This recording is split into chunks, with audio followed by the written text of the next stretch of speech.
Hey, what's up, you guys? And this is ClemJr here. Don't know if I should be saying this because this is on a new channel now. The channel Let's Talk Football with ClemJr and Matthew. So, Matthew, you do your intro. Come on, you do a little intro for us today. An intro. Go on.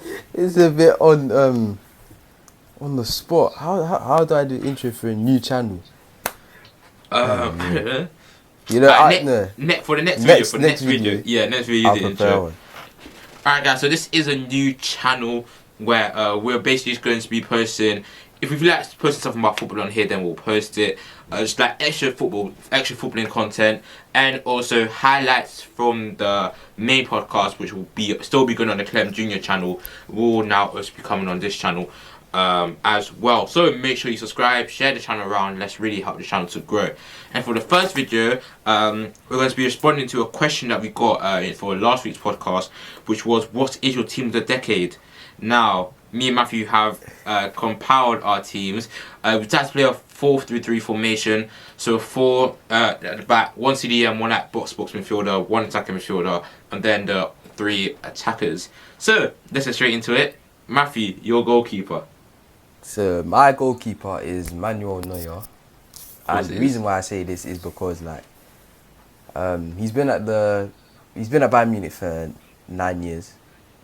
Yeah, 9 years, and they signed him for 16.2 million, and since then he's made 387 appearances, conceded only 277 goals, and kept 198 clean sheets. And at his time at Bayern Munich, he has won the World Cup once, well, for Germany, obviously. He's won the Champions League twice. He's won the FIFA Club World Cup once. He's been the German League Bundesliga champion 8 times. He's won the German Cup 6 times. He's won the German Super Cup 4 times. He's been Footballer of the Year twice. He's been Goalkeeper of the Year once. He's won the Super Cup once. And he's been nominated World Best Goalkeeper 4 times on 4 different occasions. So for me, he has to be my team of the decade goalkeeper. Wow, Matthew, you stats man today, yeah? Coming through all the stats. Now, I did consider Neuer. I really did consider Neuer. But I thought with Neuer, yeah, he has had a solid defense in front of him for the past few years. So I thought I was going to be a bit controversial, be a bit different, and say that Kepa is the keeper of the decade. No, you're trolling. I think it's his Spanish teammate David De Gea. Now, of course, in the last year, 18 months, De Gea hasn't really been at his best, but we can't forget what he was doing before that. You know what I mean? He has conceded under a goal a game in his career at Man United. 5 team of the years. Okay. He has won a Premier League, FA Cup, League Cup. He's won the Europa League with United. He's won 3 Community Shields, and also at Atletico Madrid he won he won the Europa League, and he also won the Super Cup. Now, of course, his last 2 years are kind of just the memories that we have of him, because they're recent memories. But we also can't forget that 2017-18 season. You know, that game against Arsenal when he was like a spider. He had the way he was jumping to the floor to make the saves with his feet were crazy. I just remember that game. And in that season where United finished second, he conceded 28 goals from 46 goals. So do you know what XG is? Expected goals. Wait, what?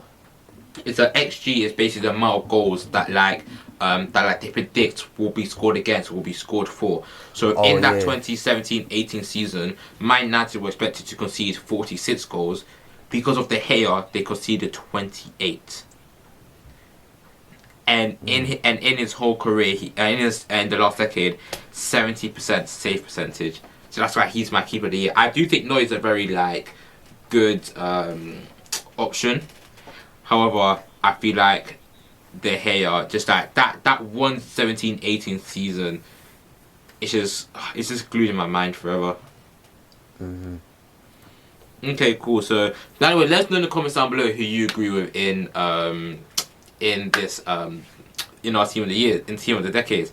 Now, right back. Who's your right back? So my right back is Dani Alves. Agreed. And the reason why I say this, like, within a 10-year period, he has played for 4 clubs, including Barcelona, Juventus, PSG, and Sao Paulo. Sao Paulo is a little bit irrelevant, but in total, he has played 535 games for those 4 clubs. He scored 42 goals. He's achieved 192 assists. 129 assists. He's won the Spanish Super Cup 4 times. Wait, 129 assists? Yeah. For a right back, that is insane. Yeah, it's insane. He's won the Spanish Super Cup 4 times. He's won the Super Cup 3 times. He's been player of the tournament in, I think it was a international tournament, once. And he's a serial winner, isn't it? Like he's won the most trophies of like any player. Exactly, 3 Champions Leagues. He's won the league with Barcelona, Juventus, and PSG. You know. So I just feel when I was doing my research for this, I saw a stat in the 2010-11 season. He assisted Messi more times than Iniesta did. And I just think that's a bit mad. Yeah, that's crazy. When he left Barcelona, obviously Barcelona's quality, it was evident that their quality went down. They've never really been able to replace him. And he went to PSG. He helped them get PSG. Sorry, he went to Juventus first. Helped them get to that Champions League final. Fortunately, they didn't win it. But I just feel like he is such a. He's like, he was good going forward. He was good defensively. He was just like such a good right back, and Barcelona made a mistake letting him go, and now he's playing like attacking midfield for Sao Paulo. Like I don't know what's going on there, but it's crazy. Like he's genuinely like one of the best right backs ever. Exactly. I can definitely agree with that. Alright, now the centre backs. I feel like this was gonna be a bit controversial. I think we definitely have one of the same player, but other player I think will be different. For me, one of my centre backs is Sergio Ramos. Yeah, agreed. Has to be. Because like in the past 10 years, he's played 650 games for Real Madrid. He scored 97 goals, 39 assists. You know, I think that offensive ability for a centre back, that's like something that really stands out with him. Like the fact that he can score free kicks. Like he scored like did he score like 2 goals in the Champions League final? I want to say. Yeah, against Athletic, I think it was the 16-17 or 15. No, it was 14-15. The 14-15 season. Yeah. So, but just his offensive ability for centre back is crazy. Exactly, and like going on to like his like achievements in his career, like he's won the World Cup once, he's won the Euros once, he's won Champions League 4 times. He's won the league a lot of times as well. He's been nominated Defender of the Year 6 different occasions. As a centre back, being nominated Defender of the Year 6 times is a lot. Especially in a 10-year period, in the last 10 years. Yeah. So that's like over 50% of the seasons. I think also a big thing is when he's not playing for Real Madrid, the quality of Real Madrid goes down. You saw it Real Madrid against Man City. He wasn't there. Varane, Varane's quality went down. When Ramos is there, he makes Varane better. So I just think Ramos his leadership, his quality. Not focusing on the red cards that he's got in his career, he is still a quality player, and his yellow card and red card stats must be crazy. Because I have those stats here right now, and he has 212 yellow cards. 212. Yeah, he's had 18 second yellow cards, and 8 straight red cards. That's outrageous. That is outrageous. But yeah, he's still going on as well. Like he's still Real Madrid's captain. He's still like one of their key players. Exactly. So yeah. So agreed with that centre back. Who's your Yeah. other centre back? My other I know. I think I'm kind of probably got the wrong centre back, but my other centre back was Boateng. Ah, I've gone I for feel like- Badge. Who? BVD. Or you went for Van Dijk? Yeah. Okay, I you know went what? for Let's talk about Boateng first.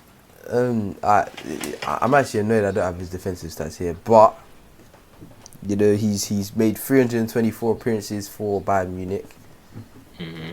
Annoyed I can't get his defensive stats right now, and I never didn't get them. But like you know, some of like his awards, he's been Defender of the Year once, he's been Footballer of the Year once, he's won the Champions League twice, he's won the World Cup once, he's won the FA Cup, so he's done it in the English League as well. Yeah. You know, he's won every single trophy that you can win in Germany, more than once as well. So like he's achieved a lot. You know, I'm pretty sure his defensive stats are amazing. I agree. So, I agree that that Boateng has been very good. Yeah. But I feel like in the last 3 years probably you could like start to see his decline. I think like when he started getting more injuries, that's when you start seeing his decline a bit. You know what I mean? Yeah. Yeah. So the reason why I said Van Dijk, I know that it's only very recently that you know he's been cleared as one of the best defenders in the world. However, for me, it's the way that he transformed that Liverpool team, because Liverpool were a team that were just they were on the cusp of something special. They get in Van Dijk, boom, Champions League, boom, Premier League. He's third in Ballon d'Or. That's like the highest since Maldini won it, like 2006. Yeah. He has won trophies. You know, he, as I said, highest ranking defending Ballon d'Or for ages. He's won the Premier League, okay. He's won the Champions League. He's won the UEFA Super Cups. Won the FIFA Club World Cup. Liverpool's Player of the Year. I mean, I don't really care about Liverpool's Player of the Year, but yeah, I just think that because of the impact that he has been able to have on that Liverpool team, he has to be up there.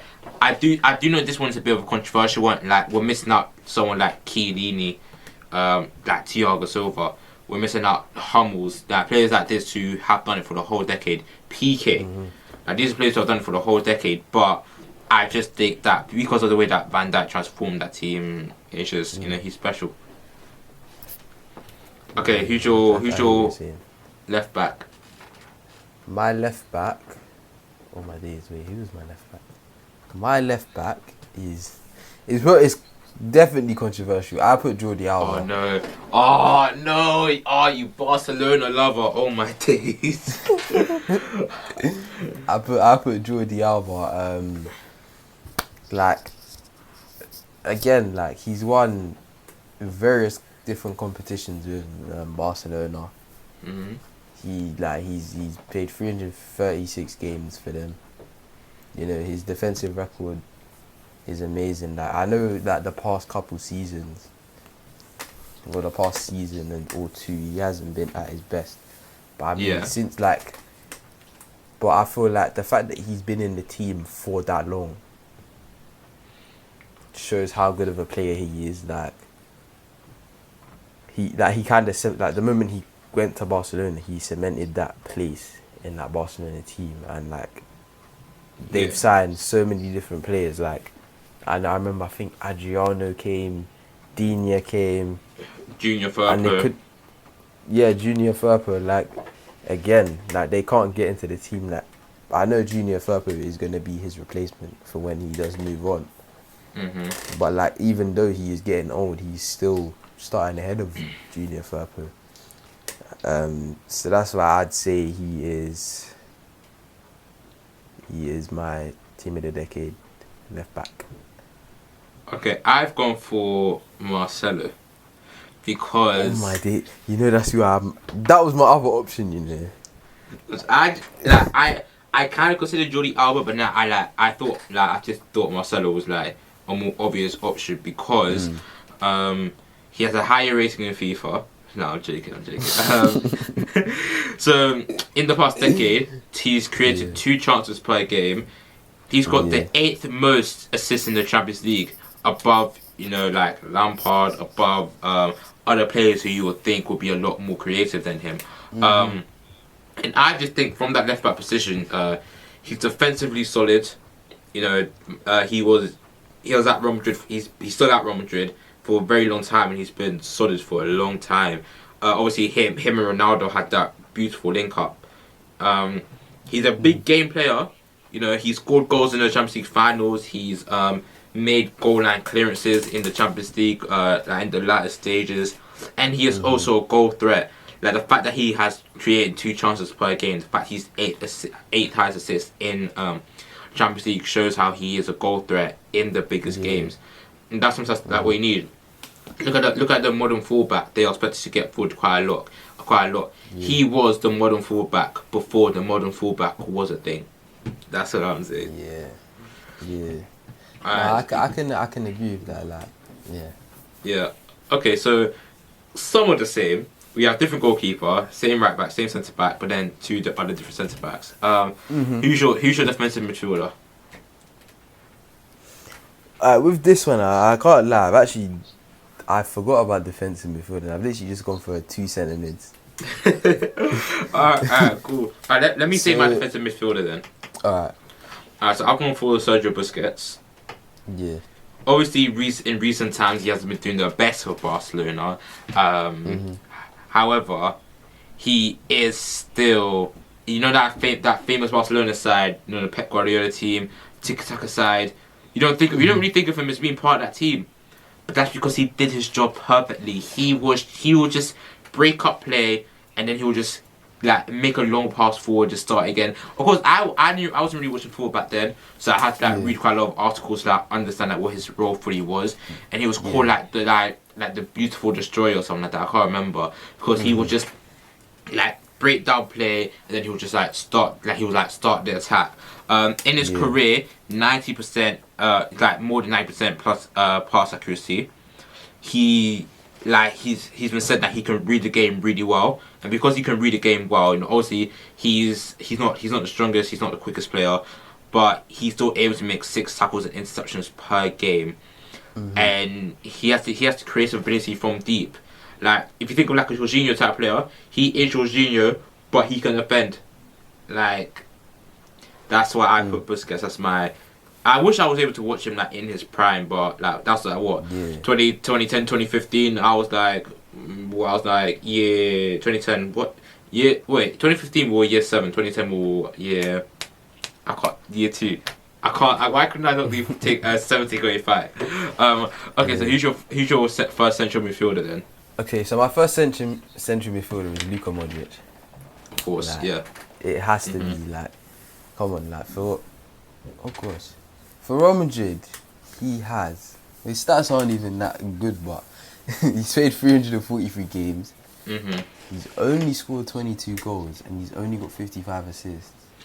But he does more for the team, doesn't he? But he's more of a player where he will pick out a pass, and then from that pass, another player will go and assist. At that time, it might have been Benzema, Ronaldo, Bale. Yeah. He made a lot of key. I feel like his stats are more key passes than assists and goals, and his football profile can back that up as well. He's won Champions League 4 times. He's won the Club World Cup 4 times. He's been nominated Best Player in Europe once. He's been FIFA's Men's Best Player of the Year once. He won the Ballon d'Or. He was literally the first player to break up that Messi Ronaldo dominance in Ballon d'Or. He's been Player of the Year 3 times. All these achievements, all the other cups that he's won in Spain as well. And I feel when he won the Ballon d'Or, he was at a stage of his career where at Real Madrid he was kind of almost in decline. He was at 33 when he won the Ballon d'Or. Exactly, he's got through, won the Ballon d'Or, took his team to the semi-finals of the World Cup. Final. Croatia got to the final.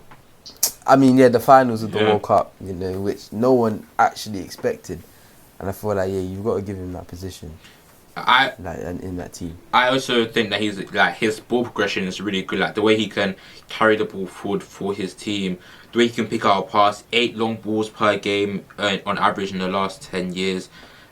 I just think it's for me, in my opinion, it's just phenomenal what he's been able to do. Yeah, I can agree with you there. So who's your other central midfielder then? So my other central midfielder was Iniesta. I didn't make any space for Iniesta in my team. Huh? I didn't make any space for Iniesta. I did. Oh my days, what happened to his stats? Oh, that's how it happened. Okay, so he's played 674 games for Barcelona. 67 goals and 157 assists. And like the reason why I say that, he's won Player of the Year, Best Player of the Year in Europe, he's won World Cup, he's been Football Player of the Year. He's a legend. He's won the league, he's won the cup. Yeah, he's a legend. And like, if you look back into like the days where he was kind of like when he was in his prime, his role in that Barcelona team with like the likes of Xavi, Busquets, Messi, you know, back when Suarez, Neymar, they were all at their best. He had you know, the likes of Dani Alves making those runs, Jordi Alba making those runs from from fullback positions, you know. Yeah. And even before then, like when he was playing with the likes of like Thierry Henry, I think. I'm pretty sure he played in the team with Thierry Henry. And Ibra. Probably. Yeah, he must have. Yeah. And like back in those days, like his role in the Barcelona team was so crucial. Like he was the player where you give it to him, he'll pick out a pass, he'll get you in behind the defense. Like he's a player that will make things work. He's a thing that will make things happen in games. And I feel like to see him play, it was so exciting. Like you knew like something good was going to happen from it. And we're back. My camera died. My battery died. Yeah. So we're now going to move on to the attacking midfielder. Now I have an attacking midfielder who can also play as a centre forward. Matthew has a centre forward. So who is your centre forward? Yeah. So my centre forward is Lionel Messi. Oh, you put Messi as centre forward. Yeah, I put Messi as centre forward. That's a shout. Okay, I put Müller. So, not really that. Not. It's obvious who's better there. Yeah. But yeah, like as we all know what Messi's achieved. Yeah. You know, like within 10 years, so like all of my stats are within like since 2010. Yeah. Apart from his like games played and goals scored, but like in a 16-year period, he's played for Barcelona 731 times, 634 goals, 285 assists, and like I was actually like looking at all of his attacking stats. Yeah. And like where he's played, like, okay, alright. So as I was saying, like in all the positions Messi has played, bar, I think it was bar one. Like he's played every single attacking position. Like he's played as a striker, centre forward, second striker, right wing, cam, and a left winger. And every position but left winger, he has more goal contributions than appearances. And when he's played at left wing, yeah, I know. Like I was actually looking at it. Like, That's mad. and like I think left wing, he's played like 7 games at left wing. I think he's got 2 goals and 1 goal and 5 assists. And So that's he's close. So he's close. So like yeah, and I was just thinking like those stats are actually amazing. Like for a player to do that and have more goal contributions in basically every single position you've played in is crazy. It's actually crazy. So, And didn't he get like 50 goals in the calendar year or something? I can't remember what that number was, but it was crazy. Obviously he's won the most Ballon d'Ors as well. Literally just an insane player, probably like one of the best we've ever seen. So he's obviously better than Müller, but I'll still talk a bit about Müller. So the reason why I chose Müller is because of he's obviously won the World Cup. He actually won the Golden Boot in the World Cup in 2010. He's a serial winner. He's won so many trophies with Bayern and with Germany. 9 Bundesligas, 6 DFB Pokals. He's won 2 Champions Leagues. He's won a Club Winners' Cup. He's done bits with Bayern Munich, and I also really like the way he's recovered his career. So obviously, after wasn't he the manager, the one that won the treble with them? I forgot his name. What's his name? I can't remember the name. What was it before the manager? The manager who won the treble with them. I can't remember his name. But after that manager left, like basically the new managers didn't really like Müller. Like didn't really play him. He was left out of the German national team, and then suddenly, boom, new manager, Niko Kovac comes in. Wait, is that his name? Is he Kovac? Yeah, Kovac. Yeah, he comes in, and Müller. You saw how important he was in the Champions League run. Like literally, Müller has just like revitalized his career. I know there's players who have been consistent the whole time, like David Silva, for example. I considered him for this role. Yeah, I actually don't. But I just feel like, firstly, Müller's won a lot more trophies, and yeah, I just think Müller has been very, very like key, and even recently, like the way that he's been playing has been really good for them. So that's why he's my attacking midfielder. So now onto the front three. So let's start with right wing, because my right wing is Messi. We've already discussed Messi, and in my notes, the only thing I wrote about Messi was wow, because how else can you describe Messi but wow. So my right wing is Messi. Who's your right winger? My right wing is Robin. Robin. Oh, that is a shout. Yeah. Okay, let's go to my. Yeah, Robin. Like, he's seeing Robin play. It was crazy. Like the way so his explanation of the thing where he cuts in, or when the point to cut in is crazy. Like it's an actual mathematical equation or a way of doing it. It's like he explained it like saying like he waits for the moment where the defender drops all of his weight on their back foot, and he just goes and they can't catch him. Yeah. And like it's crazy because they knew what he was gonna do, but no one could stop him. But you still couldn't stop him. Yeah. And like, what's crazy as well is like 309 games for Bayern Munich, 144 goals and 101 assists. Like, he's won Champions League, he's won Bundesliga, he's won DFB Pokal, he's been Player of the Year, he's been Footballer of the Year, Sports Personality of the Year. Like and I feel like he's probably deserved a lot more as well. Like, yeah. That's actually some good shout, you know, because a lot of people don't remember Robin because he's obviously now like he's just ending his career in Holland now. Yeah. But he was sensational. Exactly, and I just feel like even up until like the season that he left Bayern Munich, he was still causing problems. He might have been like coming to the end of his like best, but he was still causing problems. Like if it wasn't for injuries towards at the end of his career, then like at Bayern, then he probably would have been able to stay. Yeah. My AirPods just did that sound, so I had to put one away. Okay, yeah, Robin, that's actually a great shout. I did not think of Robin at all. Wow, yeah. I'm actually taken back a little bit. I'm not gonna lie. Okay, who's your left winger? So my left winger is Cristiano Ronaldo. Cristiano Ronaldo, CR7. Yeah, like, you know, the stat says it all. 438 games for Real Madrid, and this is what amazes me: 450 goals. He has more goals than 438. 438 games, 450 goals, and that's just goals. Like he has 133 assists. He's absolutely smashed goal contributions to games ratio. Even for Juventus, like his goal tally is not as impressive, but it's still good. Like 89 games, 65 goals, 18 assists. But you know, all the other trophies just explains it all. Like he's been top goal scorer on 14 occasions. He's been striker of the year once, footballer of the year 7 times. He's won the Champions League 5 times, best player in Europe 4 times. He's won the Ballon d'Or 4 times in 10 years. He's been FIFA's the best FIFA men's player on 4 occasions. You know, He's won the UEFA Nations League as well. He's won the Euros. He's been able to win a national trophy. That's why he's better. That's why he's better than Messi, because he can actually win an international trophy. He's won Golden Boot 4 times. You know, he's done so much.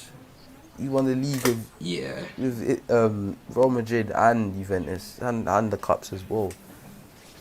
Like I agree that Ronaldo is like I said Ronaldo as well. Like Ronaldo and Messi are like the best 2 players of our generation. Like we may never see players like him like those 2 again. Exactly. Like you know you're a sick player when like for your whole career people have been like, oh, who's the next Messi? Who's the next Ronaldo? That's how you know that you are like, and like an amazing every player. year since they've been really in at their since they've been like, at their best and known, it's been them between the Ballon d'Or, like just them two. And it became a thing where it was either forget about everyone else. It's either Messi or Ronaldo who's gonna win it.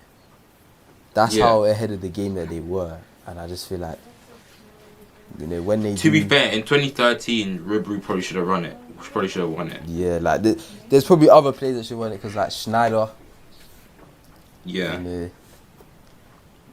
but yeah. But you know that they like it literally just shows how good they are. That they were able to knock off those good players off their perch. Exactly, and like you know the day when they both retire, it's gonna be a very sad day for football. It's gonna be a sad day. Hopefully, I just like for one game they play on the same team. Just one. I just want to see it one time. Exactly. Just one time, man. That would be so sick. Like even they like both go to Inter Miami or something like that. I don't care. Just play on the same pitch, man. Exactly. That's all. Like play on the same team. That's what I want to see. Yeah. Okay, so striker. I feel like this one. I think I already know who you're gonna say. Who's your striker? Aguero. I got the same. Yes, come on. Alright, I thought you were gonna say Lewandowski. You know he was there, but I was like no. Yeah. Like Aguero, like you know, Aguero, the iconic moment where Aguero and he wins. That moment. See the league. That moment will forever go down. The goosebumps are still there, man. I remember I was watching that game, you know, the Man United game finished, they had won, and it just kept switching to the game, and like they're waiting for the result. All the Man City fans were crying, you know, they thought they weren't going to do that, it. like, like the iconic scenes, like, they just look so confused. The Etihad was like raging, everyone screaming, and at Old Trafford, everyone was like, what? Wait. What was going on? Oh my gosh, we've lost the league. Oh my gosh, it was sensational. It's crazy. And like his stats, you know, it kind of backs it up as well. Like 370 games, 254 goals, 73 assists. Like that's very good, like goal to game ratio. He's won the Premier League 4 times, Europa League once, Super Cup once. I said FA Cup once. He's won the Carabao and EFL Cup, and Capital won at the time, like I think it was a number like 5 times or 8 times or something like that. He's been top goal scorer a lot of times as well. You know, I just feel like him at his best was crazy. Like just seeing him, like he was such a clinical finisher. Like you see, like around the edge of the box, you see Aguero. You know he's gonna finish it. Like we saw it, especially when Sarri was Chelsea manager. In that very embarrassing game. We don't talk about that. I'm literally wearing my Chelsea shirt right now. But yeah, like he's done it time and time again, and like you know, I want to see him win the Champions League because he deserves it. He's that sort of a player who deserves it. It's like he's like Ibrahimovic as well. Like he deserves it. Yeah. You know, but yeah. The stat that I saw that like hit since 2014-15, he's never got less than 20 goals in a season. Okay, yeah, that's mad. He's definitely. And that is like despite like like the last 3 years he was like getting injured quite a lot. Yeah. Despite that, he's still hitting 20 goals a season. Yeah, that's crazy. That literally shows how good he is. Like, obviously Lewandowski's good as well. Lewandowski was sick in like the previous season, but That, yeah, even in Aguero. his Dortmund days, like Lewandowski was sick, but like Yeah. Oh, you know, that's my other AirPod gone. That's my other AirPod gone. Alright, I put the other one in now. Alright, yeah. Yeah, like you know, we have to give it to Aguero, especially after that 2012 season. Okay, so let's run through our team. Let's run through our team of the decades, and then we will close off the video. So, goalkeeper De Gea. My goalkeeper was Neuer.